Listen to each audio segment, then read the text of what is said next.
एकनाथ शिंदे आणि भारतीय जनता पक्ष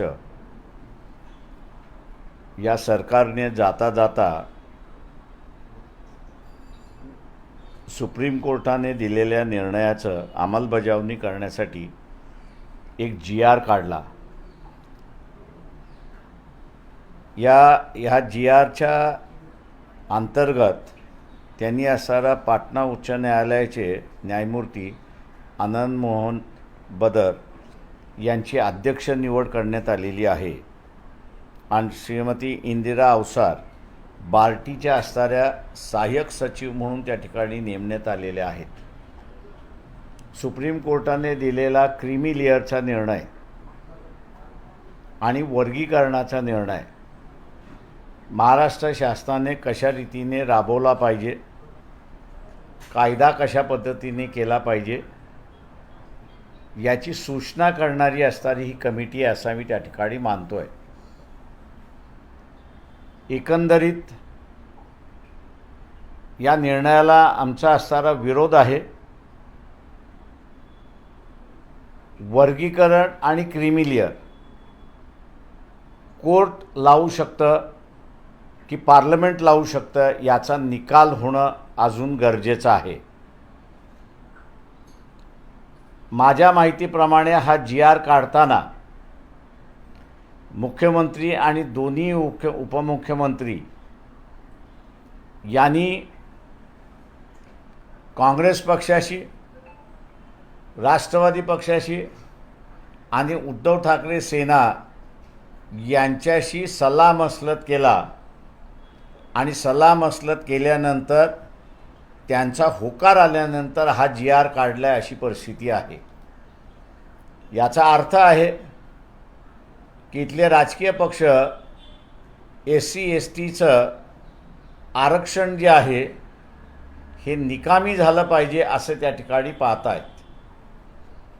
कोर्टाच्या निकालामध्ये क्रीमी लेअरची व्याख्यासुद्धा त्या ठिकाणी करण्यात आलेली आहे आणि ती म्हणजे एका कुटुंबाने आरक्षणाचा फायदा घेतला तर तो क्रीमी लेअरमध्ये येतो आणि एकदा का तो क्रीमी लेअरमध्ये आला तर त्याला यापुढे आरक्षण मिळणार नाही अशी असणारी परिस्थिती आहे।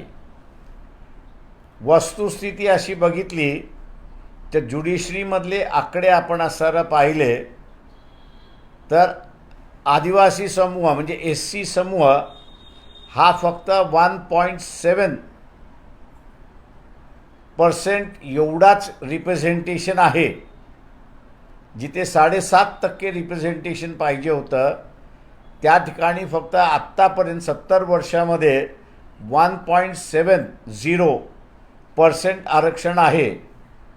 याचा अर्थ आता हे जे 1.7% कुटुंब आरक्षणाचा लाभ घेतलाय ज्युडिशरीमध्ये आहेत त्याच्यामुळे ते बाद होणार अशी असणारी परिस्थिती आहे।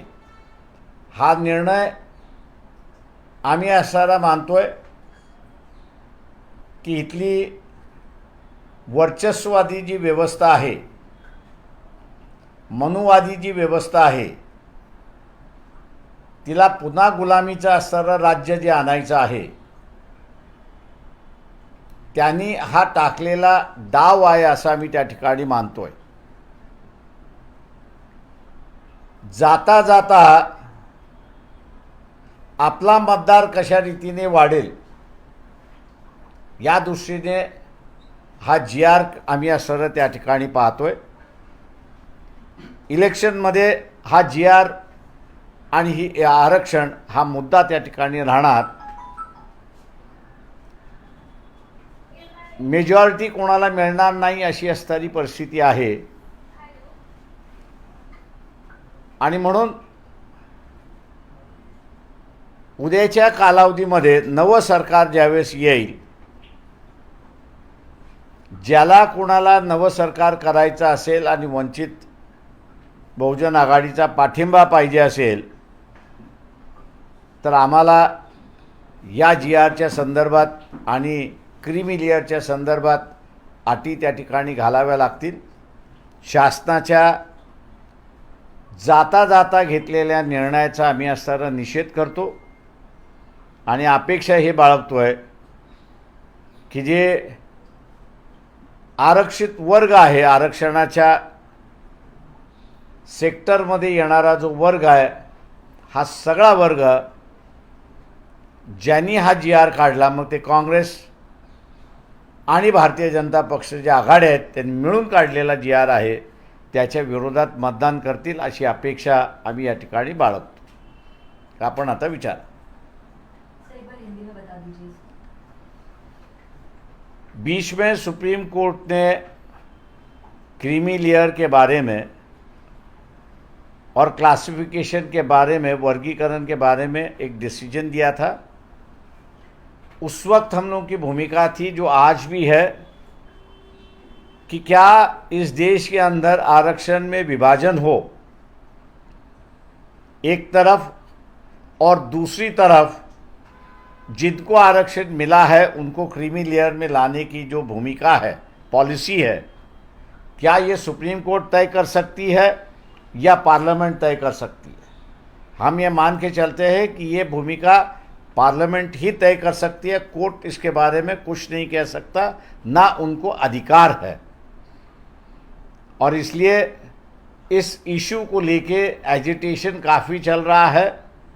लेकिन महाराष्ट्र में जो मनुवादी सरकार है, बीजेपी और एकनाथ शिंदे की, और इस मनुवादी सरकार को समर्थन करने वाली जो पार्टियां हैं, कांग्रेस है, एनसीपी है शरद पवार की, और उद्धव ठाकरे की सेना, ये जो मनुवादी सरकार को जो सपोर्ट कर रही है, इन्होंने मिलके ये जिहाद निकाला है. इन सभी तमाम पार्टियों का हम निषेध करते हैं और इसको इलेक्शन का मुद्दा हम लोग ज़रूर बनाएंगे. फैक्शन मैंडेट होगा. इलेक्शन के अंदर सरकार जो बनेगी उसके बाद में उनको इस विषय पर भूमिका लेनी होगी, तभी जाके मैं मानता हूं कि वंचित बहुजन आघाड़ी इनको समर्थन देगी. वरना हम लोग विरोध करते यहाँ पर रहेंगे. ऐसी हम लोग की परिस्थिति है. सर, मुद्दा आपने बता दिया चुनाव में क्या होंगे, लेकिन कल तारीख का ऐलान हुआ है और एक ही तारीख में 288 सीटों पर चुनाव होंगे. इस पर क्या कहेंगे आप? बहुत अच्छी बात है कि इलेक्शन कमीशन ने इस बात को माना है कि महाराष्ट्र एक शांतिपूर्वक स्टेट है और एक दिन के अंदर यहाँ पे शांति से इलेक्शन हो सकते हैं. इसको मैं कहता हूँ कि इलेक्शन कमीशन का ये निर्णय अच्छा है और उन्होंने सभी राज्यों में ऐसे ही निर्णय लेना चाहिए. लेकिन दूसरा जो हम लोगों का जो ये है कि दूसरे दिन ही काउंटिंग होनी चाहिए, उस बात को भी इलेक्शन कमीशन ने मानना चाहिए कि दूसरे दिन काउंटिंग होनी चाहिए. मैं 84-85 से इलेक्शन देख रहा हूँ, लड़ भी रहा हूँ. जब बैलेट पे होता था तो काउंटिंग दूसरे दिन ही शुरुआत होती थी, सुबह 8-7 बजे ही. मेरे ख्याल से अब तो ईवीएम है, तो ईवीएम की काउंटिंग तुरंत हो सकती है. और इलेक्शन कमीशन को हम लोग लिखने भी जा रहे हैं कि भैया काउंटिंग जो है वो आप दूसरे दिन ही शुरुआत करो, ताकि हरियाणा की तरह जो एलिगेशंस हुए वो एलिगेशंस मेरे ख्याल से ना हो. इसकी भी दखल जो है इलेक्शन कमीशन को लेना चाहिए, ऐसा मैं मानता हूँ. अम्बेडकर जी, पिछड़ा वर्ग जो होता है वो आपका ज्यादातर वोटर है. ऐसे में उसमें सेम लगाने की कोशिश बीजेपी की तरफ से दिखाई दे रही है.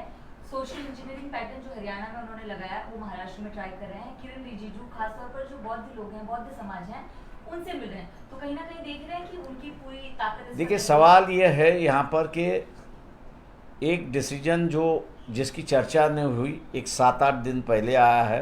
सुप्रीम कोर्ट का जजमेंट आया है लोकल बॉडीज़ के इलेक्शंस को लेके, और उन्होंने ये कहा है कि तुरंत लोकल बॉडीज़ के इलेक्शन होने चाहिए. लेकिन ये इलेक्शन लेते समय ओबीसी का आरक्षण नहीं होना चाहिए, जिसको उन्होंने पहले ही रोक लगाई है.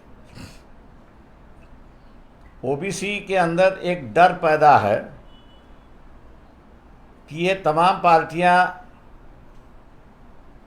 कांग्रेस, अलायंस और बीजेपी अलायंस, जिसको मराठी में हम लोग मराठा खानावळ कहते हैं, ये मराठा खानावळ है।